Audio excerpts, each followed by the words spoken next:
Ki te mana whenua, nai tua huriri, tēnā koutou, no o te tahi o, ko Erin Kimber toko ingoa. Nō reira, tēnā koutou, katoa. It's great to be here today to talk to all of you. You might find that I repeat a little bit what some of the other speakers have said because there's a lot of commonalities between my job and what they do, and also some of the career pathways as well. My current role is kaitiaki pūranga at the Macmillan Brown Library at the University of Canterbury. And the Macmillan Brown Library is the campus library that deals with New Zealand and Pacific materials. I'm part of a great team there, including the Kaitaka Wānanga Māori, the Rare Books librarian, the University Art Collections curator, and our Pacific subject librarian as well.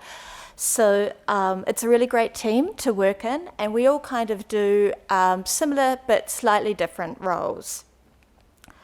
Our main kind of mission is to collect, preserve, and make accessible Canterbury's cultural heritage materials. So my role specifically is to look after architectural drawings, archives, and photograph collections. And you can see up there on the screen one of our most beautiful architectural drawings of the curator's house in the Botanic Gardens. Our collection is about 200,000 architectural drawings dating back to the 1860s right up to the present times. So I deal with lots of different formats and also similar things like architectural specifications and other documents relating to architecture. You have to learn how to read handwriting as a key skill. And that's just another example of one. It's a really great job, and I get to be very hands-on with collections, and I get to meet a lot of people. So I'll tell you a wee bit about some of the things that I do in my role.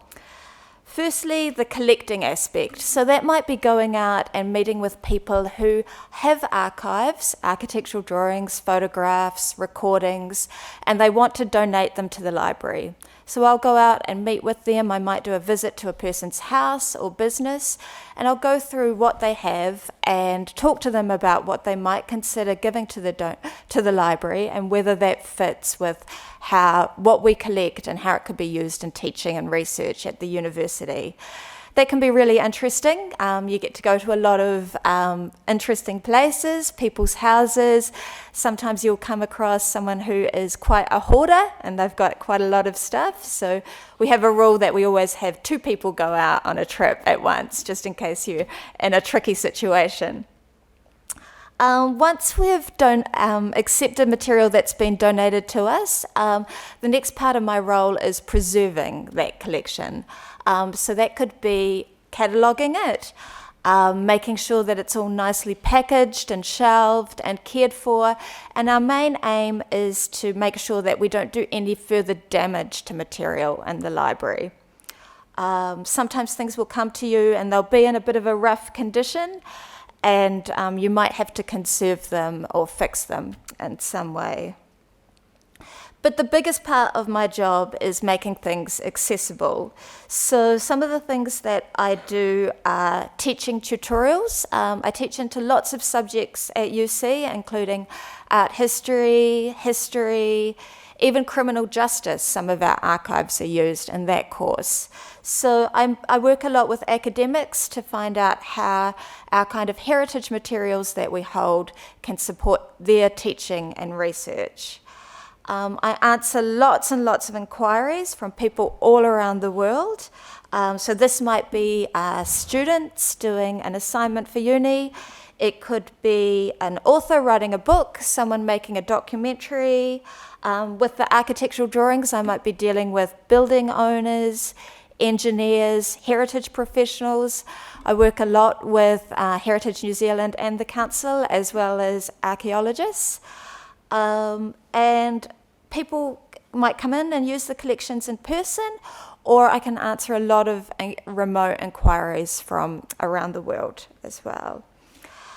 I do organising, marketing and promotional activities, so that could be everything from social media to giving tours and talks, to making posters, making postcards, doing all sorts of things to promote the collections for use as well.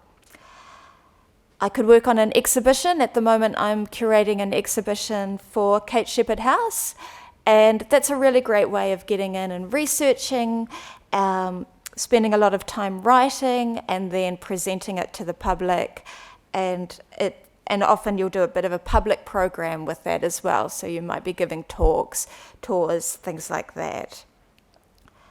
I spend a lot of time digitising materials as well, so making copies of things for people to either take home or to use remotely in their research. Some of the other things I do are, as I said, care and handling and preservation. I go to lots of meetings. My team is quite small, but I am part of the university, so it is a big organisation and you deal with lots of different people. My career path was kind of similar to some of the people who've already talked today. When I was your age, I didn't really know what I wanted to do, and I left school when I was 16, and I got a job working in a mall. I just wanted to leave school and get a job.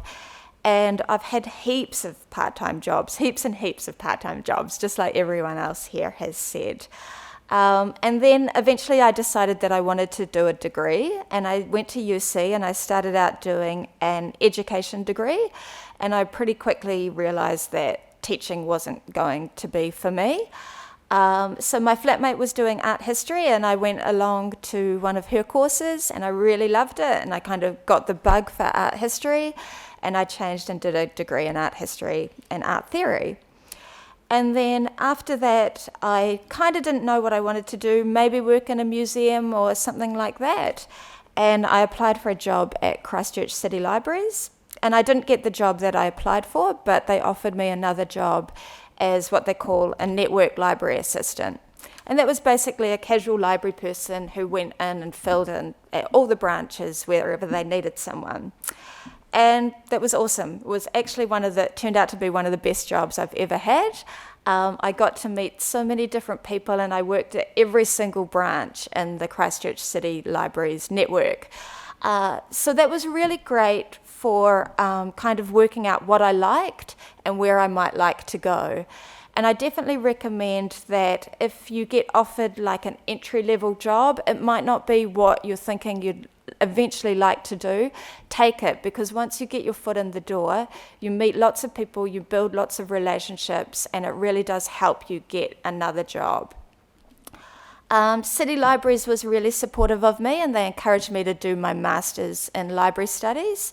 And at that time you could only do it through Victoria, so I worked here and I did my master's by distance through Victoria and Wellington. And that was really interesting. It was really quite challenging at times. I worked all the way through and I studied part-time, but eventually that helped me get better jobs. So I worked in a range of different jobs here at the public library for quite a while. And then I got a job at Macmillan Brown, and again I've had a couple of different kind of jobs there as well before eventually becoming the archivist.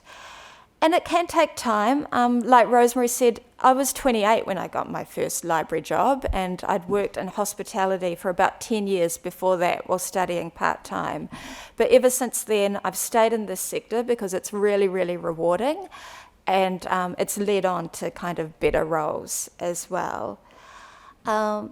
There are a few kind of challenges, like Daniel said, challenges of working in this sector.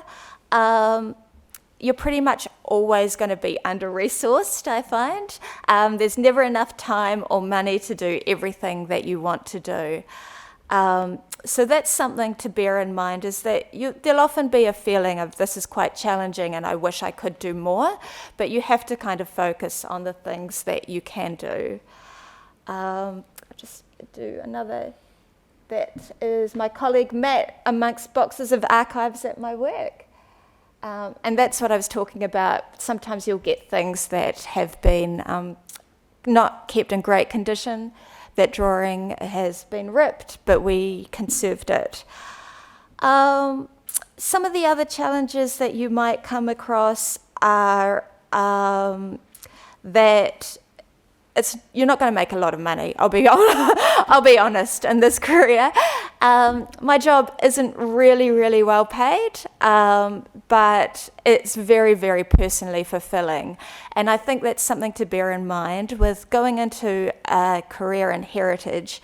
You really have to think about kind of what your values are and what you personally want to get out of a job and what you would find fulfilling.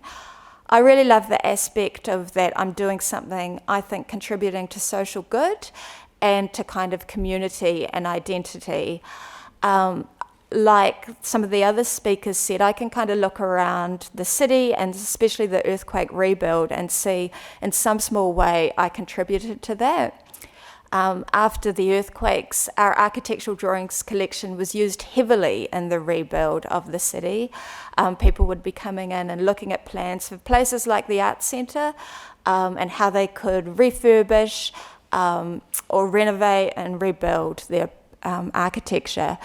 And some of my most happiest times were when I was dealing with a building owner who was maybe having insurance problems or just hoping to save their building from being knocked down, and they hadn't been able to find the plans anywhere, and then they came in and found them in the library, and I would have people crying who were so happy to see the original plans of their house.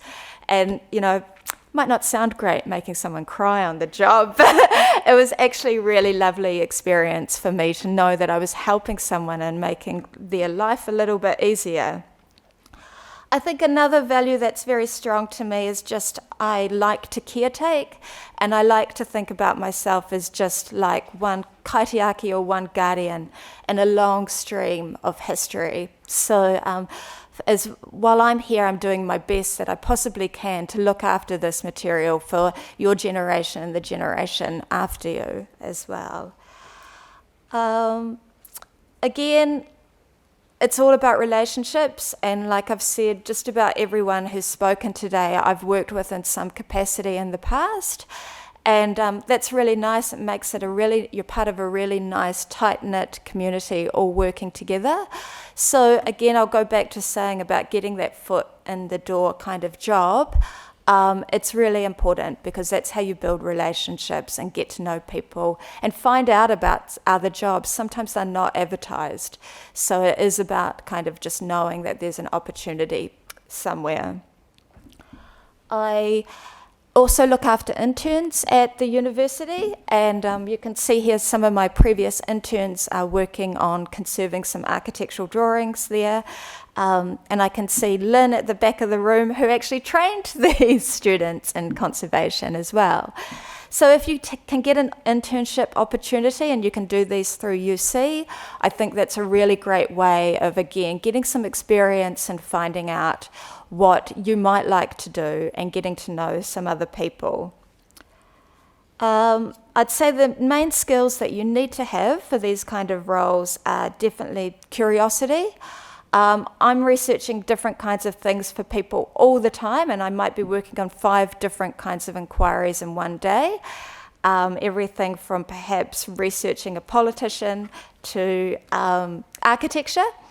And I would also say that you need to be able to multitask, and like Rosemary said, have good digital skills, and like Corbin said, have good te reo skills as well. So I think my time is up. Thank you very much for that.